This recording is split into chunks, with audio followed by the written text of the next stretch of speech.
Yann Bastien, 3 jours après le succès des Girondines contre Celle, quelle analyse à froid tirez-vous de ce match? Très bonne première mi-temps, où on a mis les ingrédients pour être à plus 10 à la mi-temps.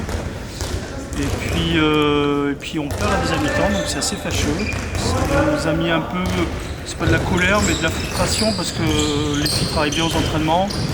On essaye d'avancer, de leur proposer des choses et sur ce mi-temps-là, il n'y a eu aucun répondant. C'était vraiment pas terrible, que ce soit en défense ou en attaque, et particulièrement en attaque. Énormément d'échecs dans le duel avec la gardienne. Pas bonne en attaque placée. Donc voilà, c'est une piqûre de rappel pour dire que dans ce championnat, rien n'est acquis et qu'il faut rester concentré et s'amuser, parce que nous, ce qui nous embête le plus, c'est que sur ces 30 minutes, les filles ne se sont pas amusées, on n'a pas pris de plaisir, personne n'a pris du plaisir et c'est fâcheux. C'est pas la première fois ou est-ce que c'est nouveau?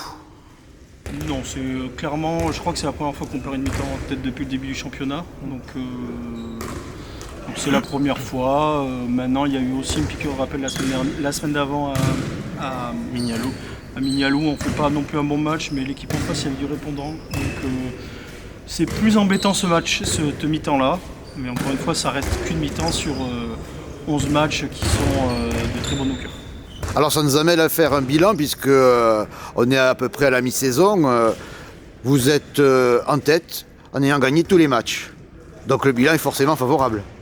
Bah oui, le bilan est plutôt bon, on est dans nos objectifs. Donc voilà, pour le moment tous les signaux sont au vert. On a encore beaucoup de choses à travailler, bien sûr. Les filles en sont conscientes. Voilà, on est vraiment tous et toutes dans une bonne démarche pour avancer dans ce sens-là aux entraînements. On met plusieurs choses en place petit à petit. Le binôme s'est créé cette année, on essaie de développer des choses, ça se met en place gentiment, les filles sont réceptives, donc voilà. Et puis on peut dire qu'on a joué les gros matchs à l'extérieur, donc en deuxième partie on va recevoir.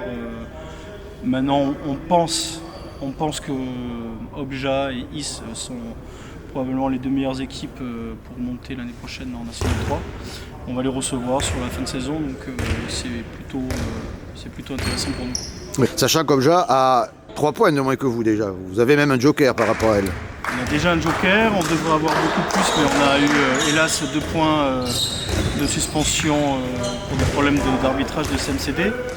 Donc on a toujours ça en tête, parce qu'on devrait déjà être à 5 points, mais effectivement on a pour l'instant un bonus, on va dire, d'une défaite.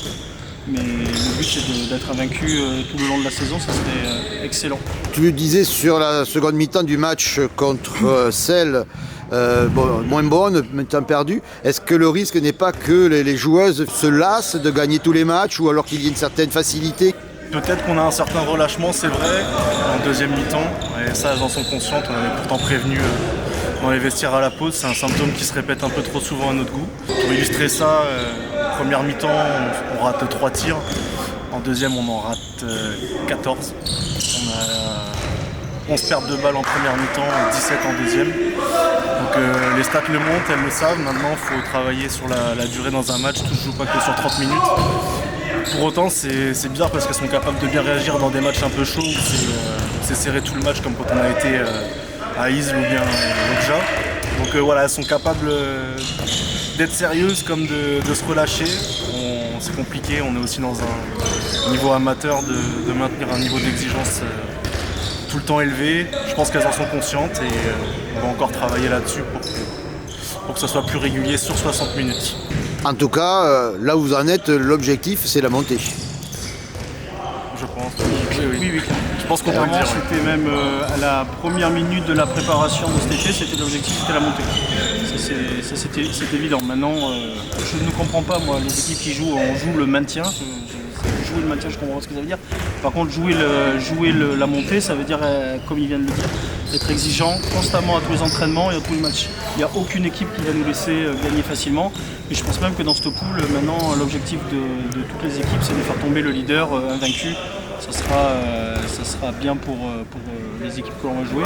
Donc on va être attendu un peu partout. Et donc voilà, mais oui, effectivement, ça c'est sûr que l'objectif, il est assumé, il est annoncé et on travaille pour la montée l'année prochaine en National 3.